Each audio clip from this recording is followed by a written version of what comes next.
आज हम बात करते हैं जी केमिस्ट्री के हवाले से कि केमिस्ट्री क्या है। ये एक ऐसी साइंस है जिसमें हम मैटर की कंप्लीट स्टडी करते हैं। अब मैटर की कंप्लीट स्टडी से सबसे पहले हमें ये पता होना चाहिए कि मैटर खुद क्या है। हर वो चीज जो हमारे आसपास मौजूद है, जो अपना वजन रखती है, यानी कि उसका मास होता है और वो स्पेस भी ऑक्युपाई करती है, तो उसको हम क्या कहते हैं जी, मैटर कहते हैं।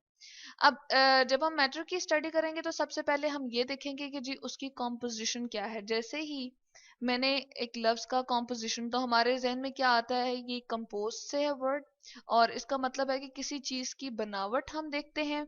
ठीक है। और ये हम देख लेते हैं कि वो उसमें कौन कौन से एलिमेंट रखता है, यानी कि उसमें क्या क्या चीजें मौजूद हैं और कितनी कितनी अमाउंट में है। जैसे चले हम एग्जांपल ले लेते हैं यहाँ पर H2O की।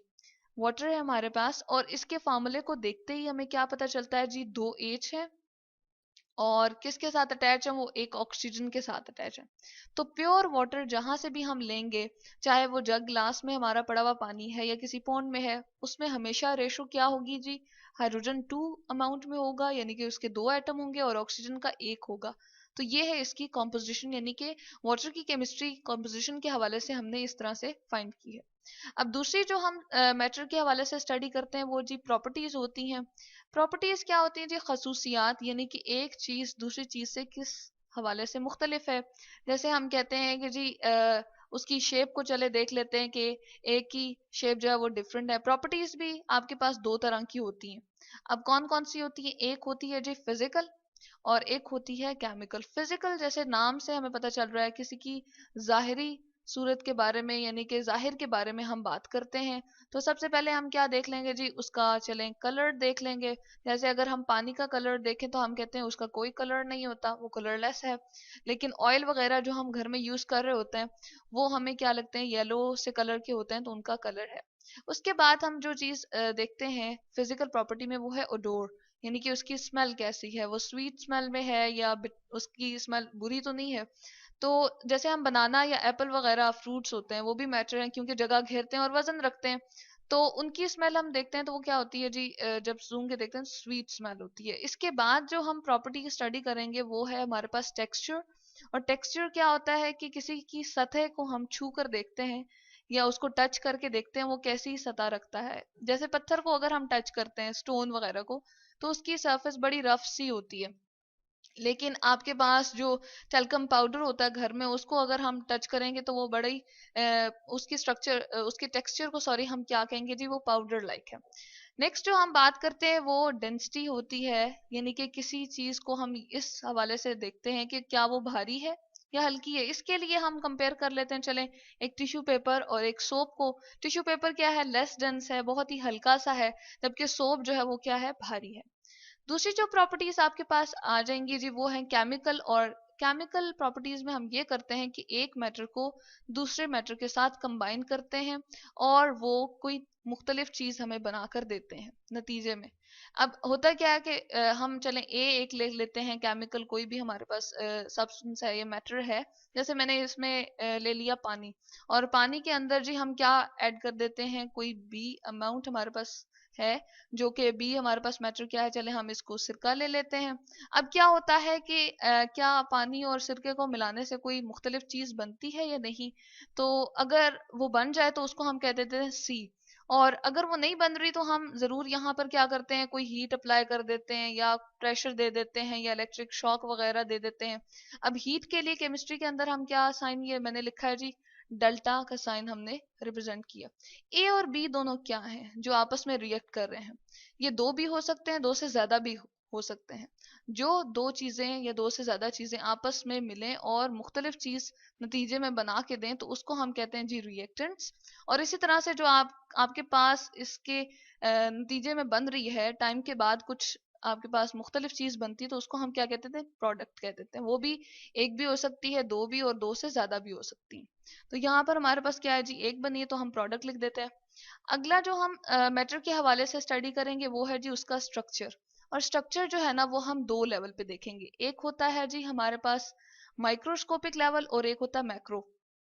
तो मैक्रोस्कोपिक लेवल यानी कि बड़े लेवल पे अगर हम बात करें, तो हम क्या देखते हैं, जैसे आइस क्यूब ही होते हैं। ठीक है, उसको हम देखते हैं कि वो बहुत ही आपके पास खास शक्ल में होता है, उसके खास एंगल्स बने हुए होते हैं, साइड्स होते हैं। तो माइक्रोस्कोपिक सॉरी मैक्रोस्कोपिक लेवल पे हम आइस क्यूब को यहाँ स्टडी कर लेते हैं, कोई मैटर है और उसको हमने सॉलिडिफाई किया, यानी कि सॉलिड हालत में मौजूद है वो उसकी, तो हम देख लेते हैं कि अच्छा ये वाला एंगल कितना है, ये 90 का तो नहीं बन रहा, और इसकी साइड को देख लेते हैं ये कितनी है साइड लेंथ में। इसी तरह से कुछ ऐसे होते हैं हमारे पास मैटर के, उनको जब हम सॉलिडिफाई करते हैं तो उनकी नीडल लाइक इस तरह से शेप बन जाती है, और उसके जब वो सॉलिड फॉर्म हमारे सामने आती है तो हम कहते हैं इसका स्ट्रक्चर क्या है जी, मैक्रोस्कोपिक लेवल पे नीडल लाइक है। और अगर हम माइक्रोस्कोपिक लेवल पे देखें तो हमारा वास्ता किससे जाके पड़ेगा जी, एटम से पड़ेगा।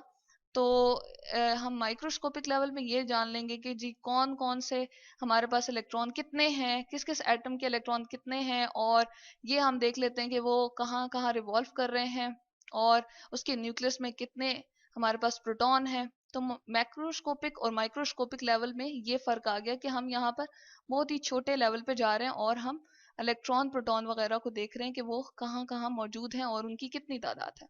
अब यही सारे के सारे प्रोसेस हम क्या करते हैं जी, एक बहुत ही सादा से एलिमेंट पे अप्लाई कर देते हैं। चले हम हाइड्रोजन पे अप्लाई कर देते हैं, और यहाँ पर हम जानते हैं कि हाइड्रोजन किस फॉर्म में होता है जी, H2 की फॉर्म में होता है और गैस फॉर्म में होता है, हवा में मौजूद है।